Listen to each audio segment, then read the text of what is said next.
snow lashed against the empty streets of Central Park West, blown sideways by a wind cold enough to bite through even the thickest coat. Ethan Caldwell, a billionaire known more for boardrooms than back alleys, pulled his scarf higher as he stepped away from the charity gala. He had barely gone a block when he froze, not from the weather, but from the sound of a child's voice drifting out of the darkness. A cardboard box lay half-buried in snow near a bench, shaking slightly. Then he heard it again, thin and trembling. "Please, don't let him freeze. If this moment already shocks you, stay with me, because what Ethan discovered inside that box would change everything, and the story only grows more unbelievable from here." Ethan stepped forward, slowly, forcing himself to believe this wasn't real. Children didn't sleep in boxes. Not in New York, not in weather like this. But as he knelt, brushing away the layer of snow, the truth hit him harder than the wind. A little girl no older than 5 curled into herself inside the collapsing cardboard.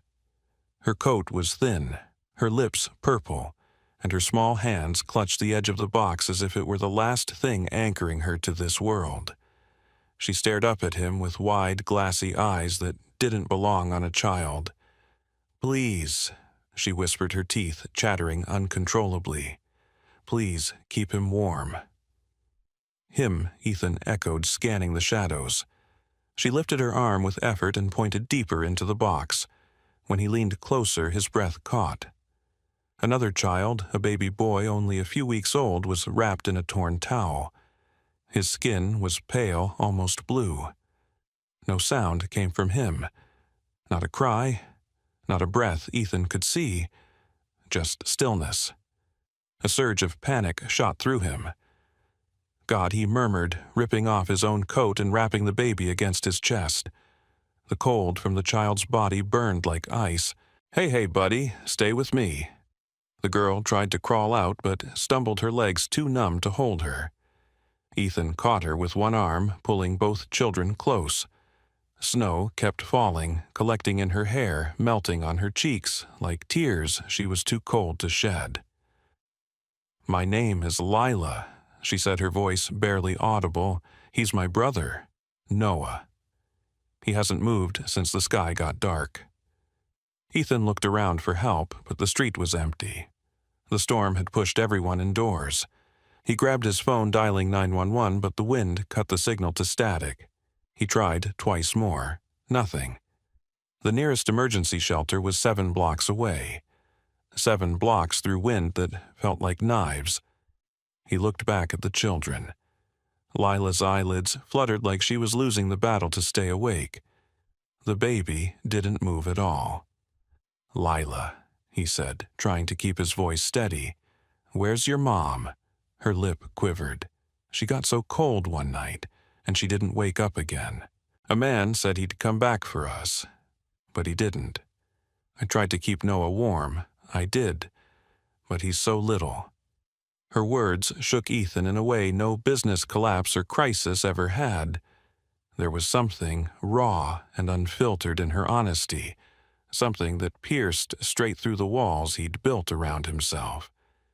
He scooped her up with his free arm, cradling the baby against his chest. "You're safe now," he said. "Both of you. I won't leave you out here another second." She gripped his shirt, a small, desperate clutch.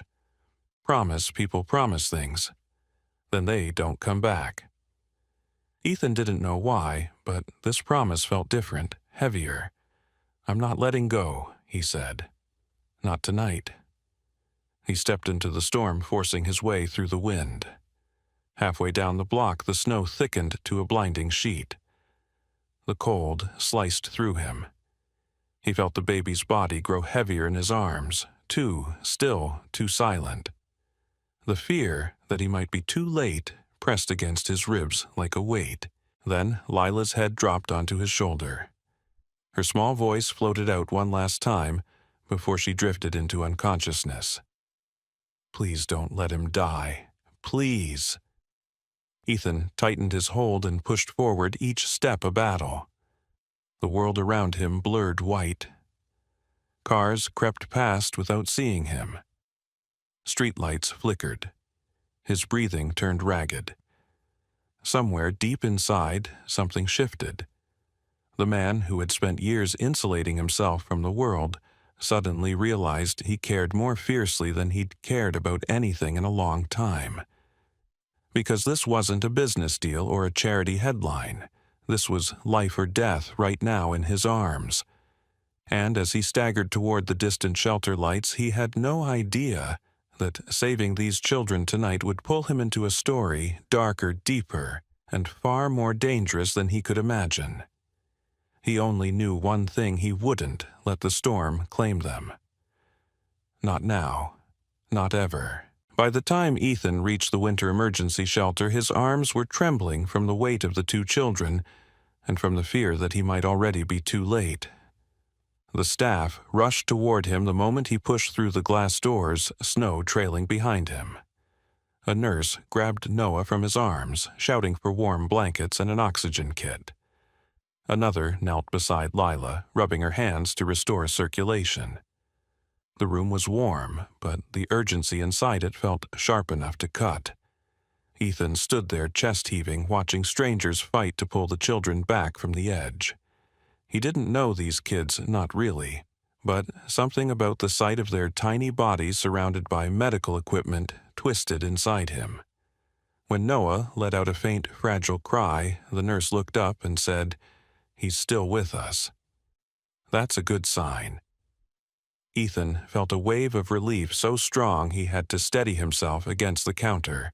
Lila was semi-conscious, whispering answers to whatever the nurse asked.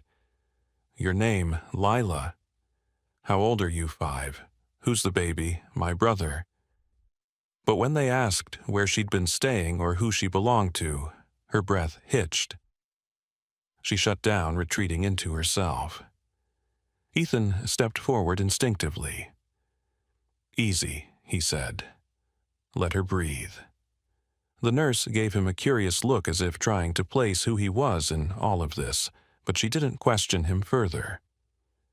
Paramedics arrived 15 minutes later. They asked for a full account, and as Ethan described the scene in Central Park West, their expressions shifted from shocked to grim. One of them muttered, "Kids don't survive long out there, not in this weather." Another officer stepped in, a tall woman with a calm voice and a badge that read, "Officer Martinez." She approached Lila, gently crouching to meet her eyes. "Sweetheart, can you tell us where your mom is?" Lila shook her head, tears gathering. She got cold. She didn't wake up. The room paused just for a beat, but it was enough to fracture something inside Ethan. He hadn't known her mother, but he could picture it: a woman fighting to keep two children warm, with nothing but a cardboard box and a thin coat. And now, this little girl was left to answer questions no child should ever face. Officer Martinez stood up and pulled out her radio. "We'll need Child Protective Services on site," she said quietly. Ethan felt the shift immediately. Procedures, protocols, systems, all clinical tidy words that meant they would take these kids somewhere else. Somewhere unknown, somewhere without him. Lila must have sensed it too. Her fingers gripped his sleeve, desperate and small. "Don't let them take us," she whispered. "People always take us." Her voice cracked on the last word, and Ethan felt something inside him snap into place. This wasn't charity. This wasn't sympathy. This was responsibility, the kind that doesn't wait for permission. When the CPS caseworker arrived, a woman named Denise, with a tired but kind face, she gave Ethan a polite nod before focusing on the children. "We'll arrange emergency placement," she said. "Given the circumstances, they'll need to be separated for evaluation." Ethan stepped in before he even realized he was moving. "Separated," he repeated. "They're all each other has. It's temporary," she said. "Standard procedure. Standard procedure's going to traumatize this kid." Ethan replied, glancing at Lila, who had curled into the corner of the cot, eyes wide with fear. She won't understand why her baby brother is being taken away from her. Denise sighed, rubbing her forehead. "Sir, I understand your concern, but unless you're a registered emergency caregiver or a relative, there's only so much flexibility we have." The room fell silent. The snow battered against the windows. Ethan looked at Lila, at Noah hooked up to wires and monitors at the nurses, trying to restore warmth to limbs that should never have gone numb in the first place. He thought about the silence of the box, the way the storm buried their tiny world, how no one else had seen them. "I'll take them," he said. The words were out before he could soften them, and yet, even as he heard himself say them, he knew he meant every syllable. Denise stared. "You're volunteering to take custody of 2 minors you found an hour ago. I'm offering to keep them safe for the night." Ethan clarified. "You said you need a registered emergency caregiver. I can get whatever paperwork you need right now. I have resources. I have a home. I have space." But he nodded toward Lila. "She has no one else she trusts. And that baby needs stability for at least the next several hours to recover. Let me help." Lila's head lifted. She looked at him with a kind of hope he wasn't prepared for, a hope so fragile it felt dangerous to touch. "You said you wouldn't leave," she whispered. "Do you still mean it?" Ethan knelt beside her, lowering his voice.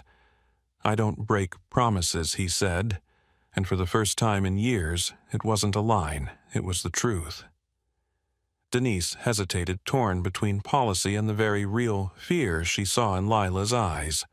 Finally, she exhaled. "If you agree to supervised temporary placement until morning, I can authorize it. But this is highly irregular." "Nothing about tonight has been regular," Ethan replied. Officer Martinez added, "Given the weather, it might be the safest option. The courts won't open until tomorrow. Let the kids stay together tonight. That did it." Denise wrote the emergency order on her tablet, had Ethan sign a digital form, and entered his information. When she handed Lila back into his arms, the child pressed her cheek against his chest like she'd been waiting for that moment all night. Noah was stabilized enough to transport with portable equipment. A nurse showed Ethan how to keep the infant warm and monitor his breathing. The instructions felt foreign at first, but he absorbed every detail as if the baby's life depended on it, because it did. As they stepped back into the night, the snowfall had slowed to a quiet drift. Ethan looked down at the 2 children bundled in his arms. Hours ago, he'd walked away from a room full of people because he felt alone. Now, in the frozen silence of a winter storm, he realized he wasn't alone at all. He had 2 small lives depending on him. And whether he understood it or not, he had just crossed a line there was no coming back from. Dawn crept slowly over Manhattan, washing the snow in a pale glow, as Ethan carried the 2 children into his penthouse for the first time. The place had always felt too large, too polished, too quiet for one man. But now, with Lila leaning sleepily on his shoulder and Noah bundled against his chest, the silence felt different, less empty, more expectant. He closed the door behind them, sealing out the winter storm still raging over the city. Lila's eyes widened at the vaulted ceilings and the floor-to-ceiling windows overlooking Central Park. She didn't gasp the way most children did. Instead, she tightened her grip on his shirt as if afraid she might break something by breathing too loudly. The reaction cut deeper than if she'd cried. She had learned to stay small, unnoticed, safe. Ethan didn't want her to feel like she had to shrink inside these walls. He set Noah gently on the living room sofa, layering it with blankets until the child resembled a small cocoon. Then he turned to Lila. "You hungry?" She nodded, but didn't move, waiting for permission. He offered his hand, and when she placed her little fingers into his palm, he felt the same jolt of responsibility he'd felt the night before. Something about her trust felt both fragile and enormous. He managed scrambled eggs, toast, and oatmeal, simple warm grounding. He wasn't sure if she'd like it, but when he set the plate down, she ate slowly at first, then faster, as if her body remembered hunger before her mind did. While she ate, Ethan called in help, not assistants or executives, people who understood children. Grace, a retired pediatric nurse from Brooklyn who occasionally worked as an overnight caregiver for families in need, arrived within the hour. She stepped into the penthouse with the kind of confidence and warmth that instantly softened the room. Her gray-streaked hair was tied back neatly. Her eyes took in the scene with practiced efficiency. "Is this our Noah?" she asked, moving toward the baby. Her tone held no judgment, only purpose. "He needs rest, warmth, and routine. It's going to take time, but he looks stronger than he did last night." Ethan let out a breath he didn't know he'd been holding. "Can you stay?" he asked. "As long as they need." She studied him for a moment, reading something in his expression. "I'll help," she said. "But you're going to be part of this too. They need consistency. They've had enough strangers." He agreed without hesitation. For once, he wasn't delegating. He was stepping into something unfamiliar, uncomfortable, and strangely right. The next several hours were a blur of activity. Grace guided him as they prepared the guest rooms, turning one into a temporary nursery for Noah. Ethan fetched space heaters, bassinets, infant clothes formula, tiny socks, and things he didn't know babies needed until Grace mentioned them. He moved with urgency, not because he was overwhelmed, but because he couldn't bear the thought of either child ever feeling cold again. Lila followed him from room to room, quiet as a shadow. She watched him assemble a crib with the kind of intensity that made his chest tighten. Eventually he paused and sat beside her on the carpet. "This is for Noah," he said. "What do you think? Is it good?" "He's never had a bed," she whispered. "Not a real one." "Well," Ethan said, "then this is his first."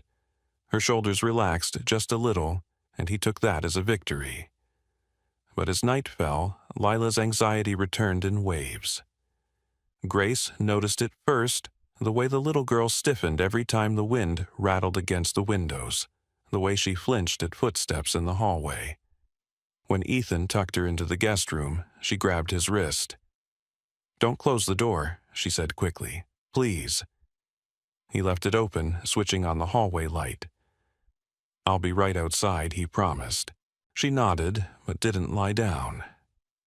Instead, she sat with her back against the wall, arms wrapped tight around her knees.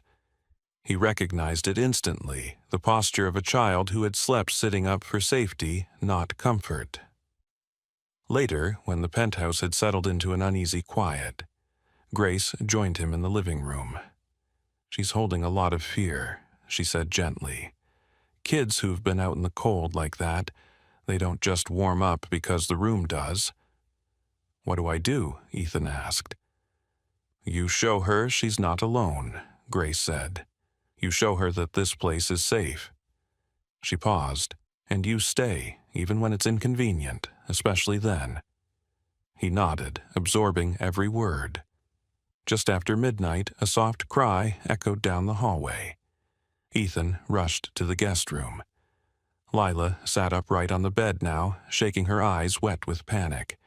"Someone's coming," she whispered. "I heard him.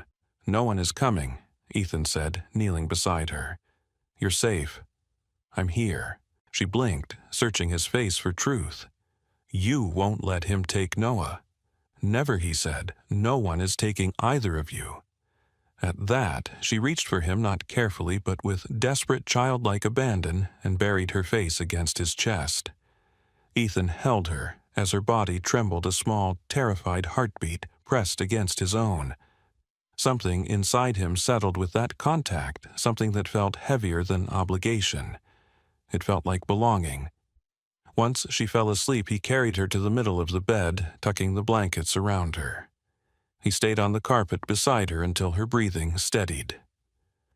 Through the cracked doorway, he could hear Noah's soft, rhythmic breaths from the nursery.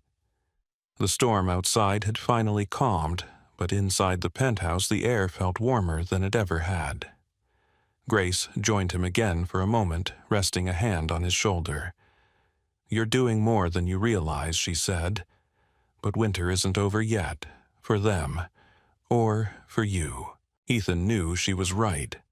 Something had changed inside him, not gradually, but all at once, like stepping out of darkness into a light he hadn't expected to find.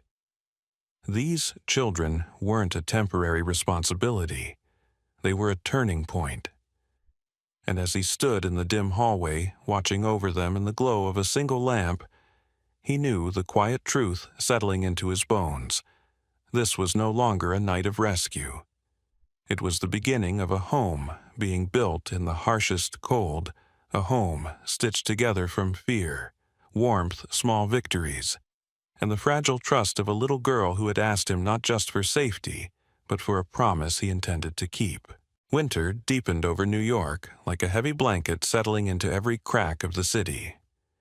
Inside Ethan's penthouse, the world felt gentler. Slower mornings, warm meals, the soft hum of heaters working overtime. But beneath that warmth, something unsettled lingered. Lila had begun to smile again, faintly, cautiously. Noah was gaining strength, his tiny fingers curling around Ethan's thumb with growing confidence. Yet, every so often a shadow crossed Lila's eyes, a hesitation that told him her fears hadn't thawed with the snow. The first sign came one evening when Grace stepped out to get groceries.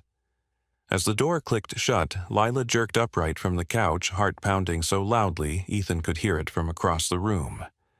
She scanned the hallway as if expecting someone to appear. "Who was that?" she whispered. "It's just Grace," Ethan said gently. "She'll be back soon." But Lila didn't calm. She pressed herself against him, clutching his arm. "That's how he sounded," she said. "That's how the door sounded when he left." Ethan lowered himself to her level. "Who, Lila?" "Who left?" Her eyes dropped to the carpet. "Mark." The name hung in the air like a gust of cold wind. Over the next few days, little pieces of the truth came out. Pieces she hadn't been able to share before because her mind had been too consumed by survival. Mark Dalton. Noah's biological father had lived with them for a short time. The details were thin, but each one carried weight. His drinking his rage, his disappearance, and the terrible night when their mother collapsed and he walked away instead of getting help. Ethan listened, every word slicing deeper than the one before. A week later, Grace pulled Ethan aside in the kitchen. The more she remembers, the more unstable she feels. She's watching the windows at night. She's flinching at sounds. It's fear returning, because she believes he'll come back. "She's safe here," Ethan said. "She needs more than safety," Grace replied. "She needs to know he can't touch her anymore." But fate wasn't interested in waiting for reassurance. It was nearly midnight when Ethan noticed movement outside the building's private entrance, just a flicker barely noticeable, but enough to put him on edge. The intercom buzzed moments later. When Ethan answered, the doorman spoke in a low, uneasy voice. "Mr. Caldwell, there's a man down here asking about you. He keeps insisting he needs to speak with you. He knows your name." "Did he give?" as Ethan asked. A beat of silence. "Mark Dalton." Ethan felt the ground shift under his feet. He told the doorman not to let the man in under any circumstances, and hung up. His heartbeat quickened as he went to check on the children. Lila was asleep in her bed, curled around a stuffed bear Grace had bought her.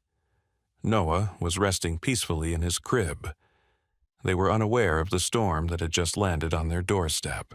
Ethan stayed awake the rest of the night, sitting in the living room chair, positioned between both bedrooms, listening for the elevator footsteps, anything. The hours dragged. Dawn eventually broke, pale and brittle, but he didn't feel relief. He felt the weight of a door he hadn't realized he'd opened. That morning he met with Officer Martinez and a CPS liaison. They listened carefully as he explained the situation. Martinez nodded. "Mark Dalton has a record," she said. "Old charges, petty crime, substance abuse. He's unstable, but he's technically still Noah's legal father. Legal, Ethan repeated. He abandoned them. He left their mother to die. I know, Martinez said quietly. But proving abandonment and negligence takes time. Until then, he has rights. The words stung. The system, for all its structure, could be maddening in its blindness. That afternoon, Mark forced the issue. He showed up outside the shelter where the children had been taken during the first night, demanding information. He paced the sidewalk, shouting at staff, insisting Noah was his son and had been stolen. When police arrived, he calmed down just enough to avoid arrest. News of the incident reached Ethan within the hour. Grace placed a steadying hand on Ethan's arm.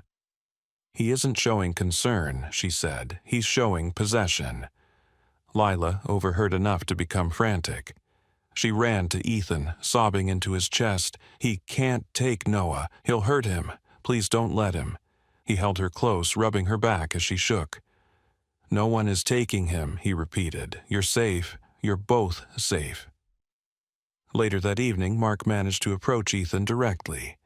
It was outside the courthouse after Ethan met with an attorney to discuss emergency guardianship. Mark emerged from the shadows of the building entrance looking thinner than Lila had described. His eyes were bloodshot, his hands trembling from withdrawal or cold or both. "You're the guy who took my kids," he said, stepping forward. "They're not your property," Ethan replied. "You don't get to say that," Mark spat. "He's mine. He's a baby," Ethan shot back. "One you left to freeze." Mark's jaw tightened. "You think you're better than me because you've got money. You think she would have chosen you over me." His voice cracked at the end, revealing a fracture Ethan hadn't expected. "This isn't about me," Ethan said. "This is about what's best for them." Mark's anger shifted to something bitterer, regret maybe, or shame, swallowed so long it had curdled. He leaned against the wall, suddenly exhausted. "I messed up," he murmured. "I know I did. I didn't know how to fix it. I thought if I left, she'd get better." Ethan didn't soften. Understanding a man's pain is not the same as excusing his choices. "You're not getting near them until a judge says." "So," Ethan said. "And if you care at all, you'll let professionals decide what they need." Mark said nothing that time. He just turned away, shoulders hunched, disappearing into the swirl of snow like a ghost retreating into its own past. But the encounter made one thing clear: the past wasn't finished with them. And if Ethan wanted a future for these children, a real one, safe and steady, he would have to fight for it, even if that meant facing a man who had already destroyed one life and nearly taken two more. Snow still covered the city in soft drifts the morning the judge gave her final ruling. The courthouse windows glowed against the white sky, and inside the hearing room the air felt suspended, as if the world itself was waiting to exhale. Ethan stood beside his attorney, hands clasped behind his back, shoulders tense. And across the room Lila sat in a small chair, legs swinging nervously, clutching the frayed sleeve of her yellow sweater. Noah was in Grace's arms, bundled in blue fleece cheeks, warm against her neck. When the judge spoke, it was with a calm authority that made every word land deep. She acknowledged the complexity of the case, the tragedy surrounding the children, the instability of their past. Then she said the words that seemed to part the gray winter sky: permanent guardianship granted to Ethan Caldwell with full parental rights. For a moment, Ethan didn't move. Relief hit him in a slow wave. First, disbelief, then gratitude, so powerful his chest tightened. He closed his eyes, letting the weight lift from him, letting all the fear of losing them dissolve into something lighter. When he opened them again, Lila was staring at him with an expression he'd never forget: hope, trust, home. She jumped off the chair and ran to him, burying her face in his coat. "You're really ours," she whispered. "I've been yours for a long time," he said, his voice thick. Grace handed him Noah, who blinked up at him with wide, sleepy eyes. Ethan kissed the boy's forehead, feeling the faint tremble of Noah's breath against his collarbone. It felt like the beginning of something fragile, sacred, and profoundly real. When they stepped outside, snowflakes drifted lazily across the courthouse steps. Lila stuck out her tongue to catch one, giggling as it melted.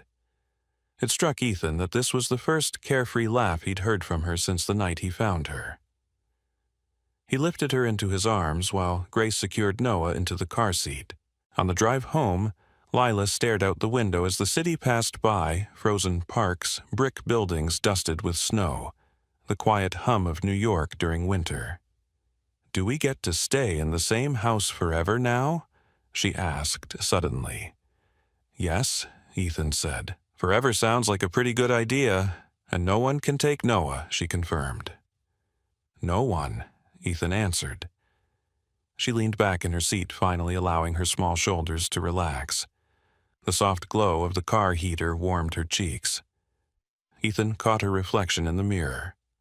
A child who had lived through storms no one her age should ever face, now finally exhaling because the ground beneath her feet wasn't shifting anymore. Their new life began slowly, quietly, with routines that grew like roots. Morning oatmeal with cinnamon, because Lila said it tasted like happy. Evening baths, where Noah splashed everything within reach. Snowy walks through Central Park, where Lila collected twigs and pine cones, insisting each one was lucky. Ethan discovered things about himself he didn't know, were missing the joy of brushing a child's hair, the strange comfort of folding tiny clothes the way the apartment echoed differently when filled with laughter instead of silence. He learned how to soothe Lila when nightmares returned, and how Noah's favorite lullaby wasn't really a song but just a soft hum against his ear. Grace became part of the rhythm too, arriving each morning with practical warmth, and leaving each evening with a smile that said she believed more in this family every day. They needed stability, she told Ethan once. But so did you. He didn't argue. She was right. As winter melted into late February, Ethan took the children to Bryant Park to see the last of the season's skating. Lila didn't want to try it, too slippery, too scary, but she cheered loudly for the strangers brave enough to fall and laugh about it. Noah squealed every time someone spun too fast. It felt almost ordinary, the kind of ordinary Ethan had envied in other families for years. That night, back home with hot cocoa and blankets, Lila climbed onto the couch beside Ethan. She tucked her feet under his leg and leaned gently into him. "Can we do something?" she asked in a shy voice. "Anything you want. Can we make a family picture?" Her fingers knotted around the couch fabric, a real one, like the ones people put on walls. Ethan smiled. Of course. She got up and grabbed her drawing pad, the same one she'd had since the hospital. Sitting cross-legged on the rug, she concentrated, hard tongue peeking from the corner of her mouth. She sketched 3 figures, one tall, one little with a bow in her hair, and one very tiny wrapped in a blanket. Above them, she drew a sky filled with stars and wrote in careful block letters, "Our family." Then she added something new she hadn't drawn before, a small cardboard box in the corner, covered in snow, with a single star above it. "That's where you found us," she explained softly. "And that's the star that made you see us."